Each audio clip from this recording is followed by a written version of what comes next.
नमस्कार मंडळी, अर्चनाच किचनमध्ये खूप खूप खूप मनापासून स्वागत। आज आपण अगदी मस्त जाळीदार मऊ लुसलुशीत असा ढोकळा पाहणार आहोत। तर हा ढोकळा इतका मस्त झालेला आहे, संध्याकाळच्या नाश्त्यासाठी सकाळच्या नाश्त्यासाठी कधीही तुम्ही हा ढोकळा बनवून खाऊ शकता। इतका झटपट तयार होतो, अजिबात जास्त वेळ लागत नाही। पटकन बॅटर बनवलं की ढोकळा लगेच तयार होतो। आणि शिवाय यामध्ये मी पुदिन्याची चटणी बनवणार आहे।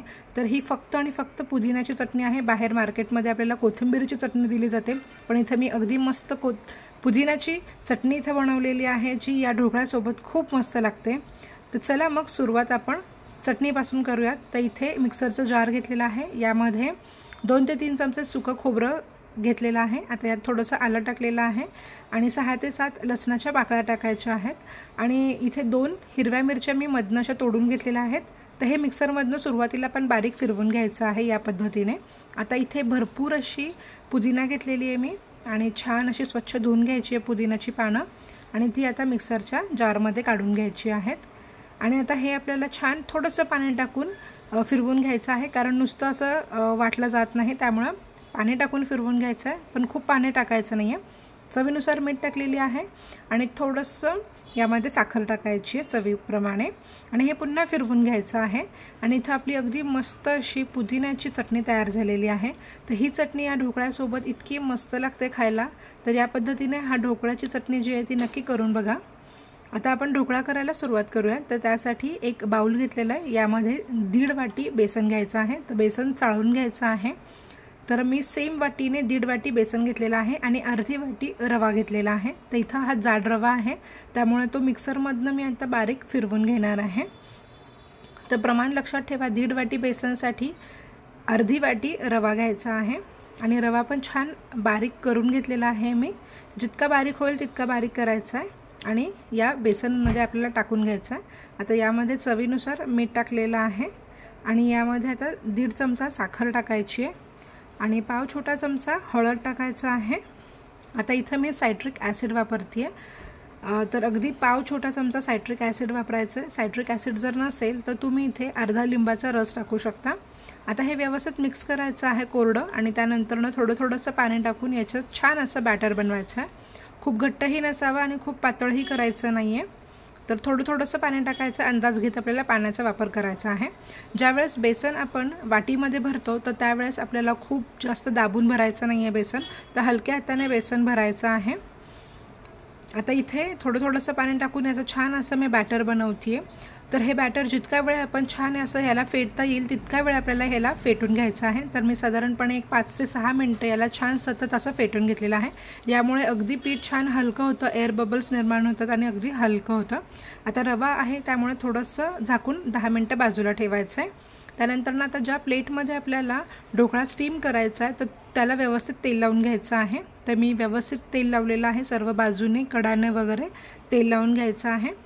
त्यानंतर इथे एक मोठी कढई मी गरम होण्यासाठी ठेवलेली आहे, यात पाणी टाकलेलं एक स्टँड ठेवलेला आहे, म्हणजे हा जो ताट आहे तो आता आपण यावर असा ठेवणार आहोत स्टीम करण्यासाठी। तर ताट काढून घेऊयात आणि पाणी चांगलं उकळू देऊयात।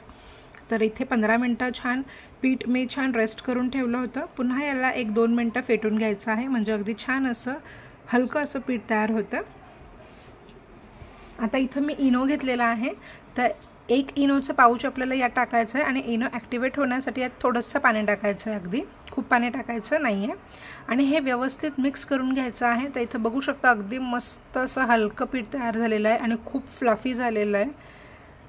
तर हे व्यवस्थित एकाच डायरेक्शनने आपल्याला फिरवून घ्यायचं आहे, म्हणजे इनो व्यवस्थित सर्व पिठात मिक्स होतो। त्यानंतरनं तेल लावलेल्या ताटामध्ये आपल्याला हे संपूर्ण पीठ टाकून द्यायचं आहे आणि व्यवस्थित असं टॅप करायचं आहे हलकं। तर इथे बघू शकता किती एअर बबल्स निर्माण झालेले आहेत, खूप हलका आणि जाळीदार असा हा ढोकळा तयार होतो। पाणी पण आता इथं छान उकळत आहे। आता यात हे ताट ठेवायचं आहे आणि लगेचच झाकण लावून आपल्याला 15 मिनिटं मीडियम गॅसवर छान असा हा ढोकळा वाफवून घ्यायचा आहे। तर 15 मिनिटं याला छान वाफवून घेऊयात। तर 15 मिनिटानंतर आता ढोकळा चेक करूयात। तर सुरुवातीचे 10 मिनिटं तरी आपल्याला ढोकळा चेक करायचा नाही आहे, 15 मिनिटानंतरच ढोकळा चेक करायचा आहे।